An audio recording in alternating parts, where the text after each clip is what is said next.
Now you come up to your fourth part of Unit 3, that is your financial communication. And in this, what you are going to cover, tracing the growth of financial communication in India, capital audience for financial communication and the financial advertising. Right. Financial communication is what?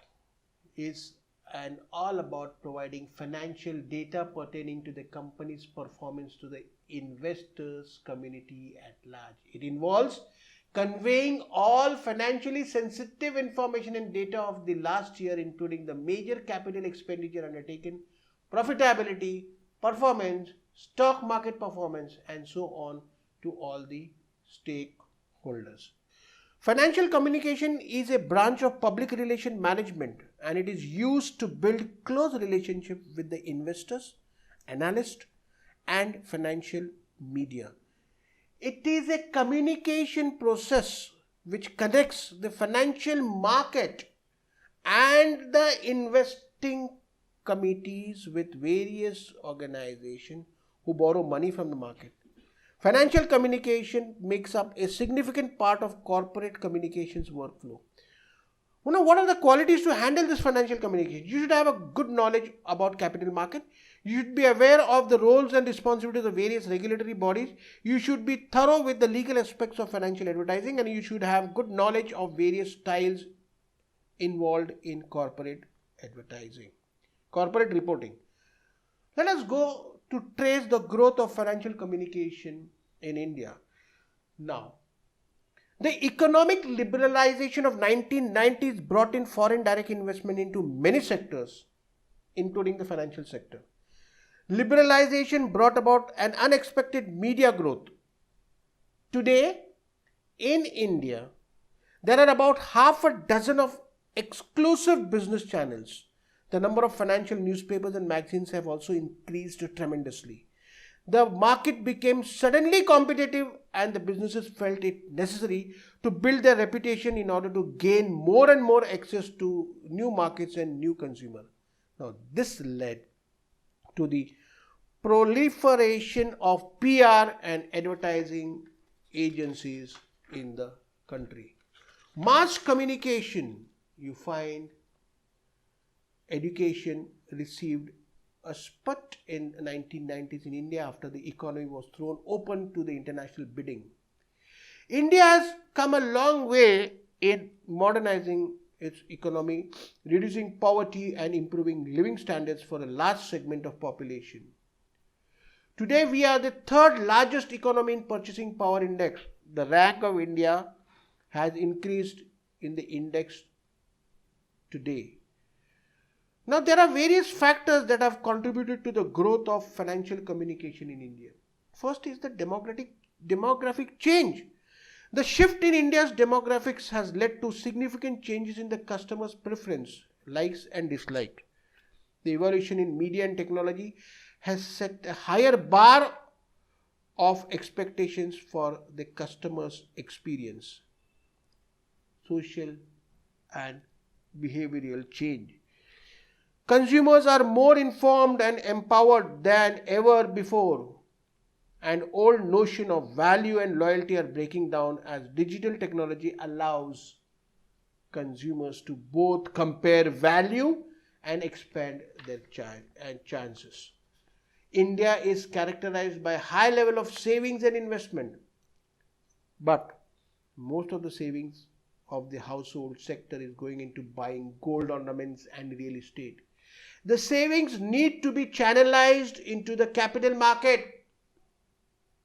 So here you find providing attractive investment option is necessary. Technological change. The mobile revolution has played a huge role in taking banking to India's unbanked population, and it continues to be one of the most critical pillars.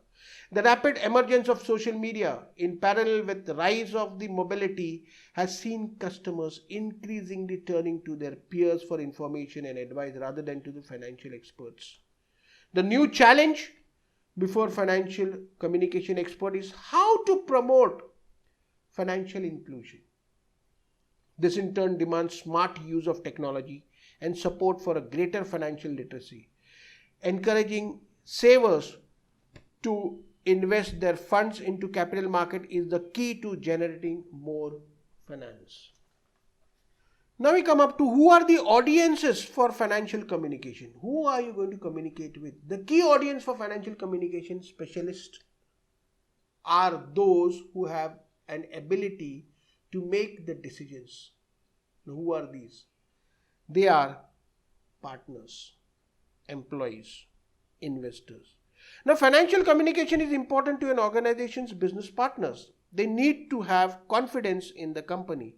They need to know that a company manages its finances effectively so that it can continue to provide a reliable source of supply for the long term. Now, the employees. Keeping the employees informed about the financial performance encourage a culture of stewardship for the firm. Financial communication also ensures that employees play their part in maintaining regulatory compliance.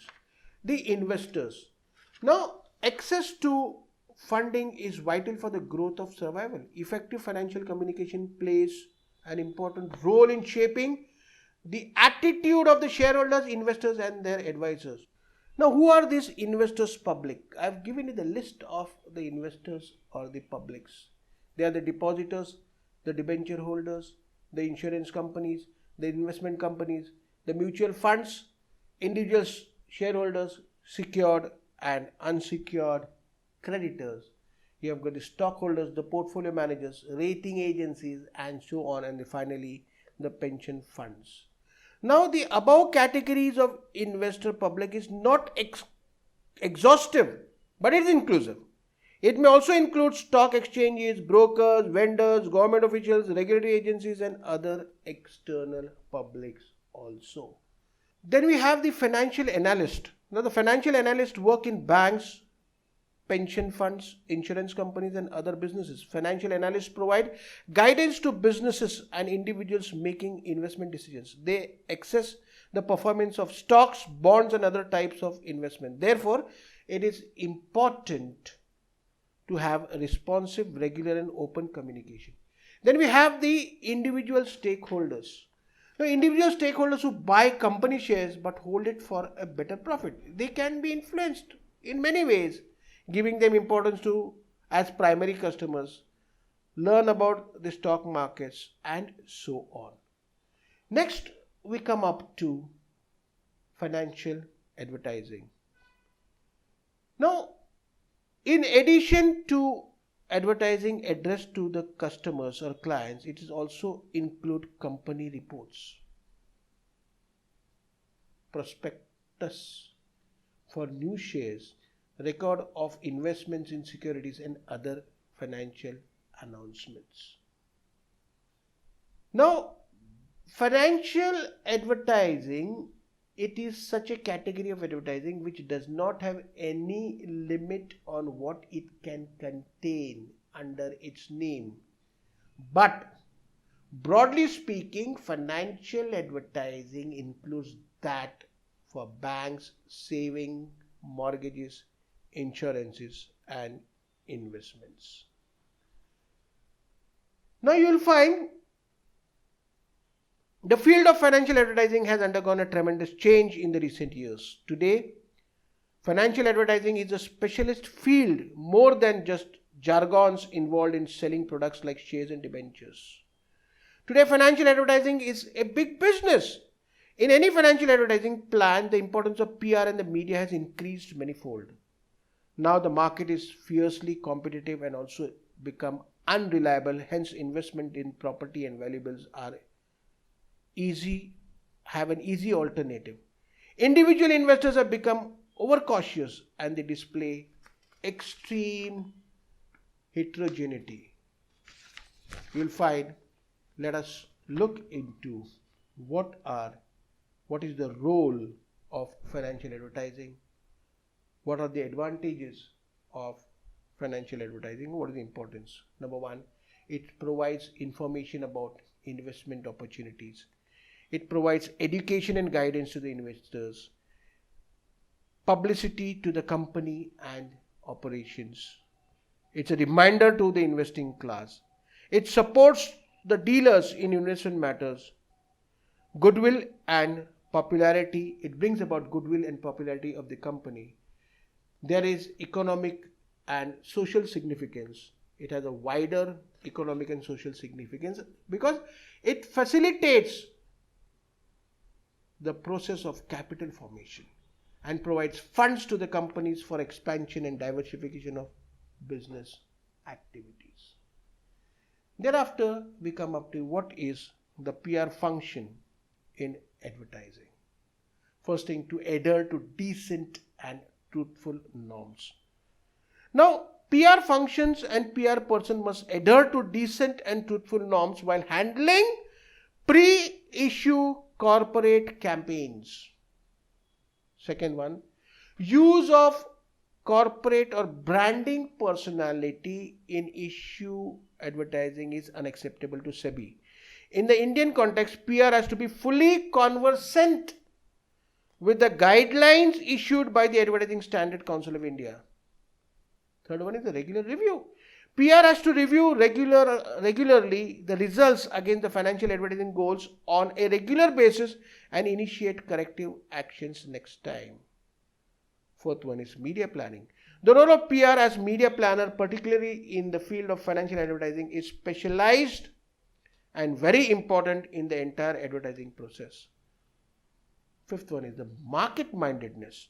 PR person has to become market-minded to tackle the financial advertising. He has to evaluate and recommend the advertising policy of the company to the top level management. Further, he has to decide whether the advertising campaign will be best handled through an advertising agency and produce right advertisement. Investors are not all experts in money management. People buy financial products when they feel confident and find the offer trustworthy. Here PR can play its role as influencing factor in decision making. So, in financial advertising, he has to produce the right advertisement campaign at the right time for the right segment at the right cost rather than at the lowest cost possible.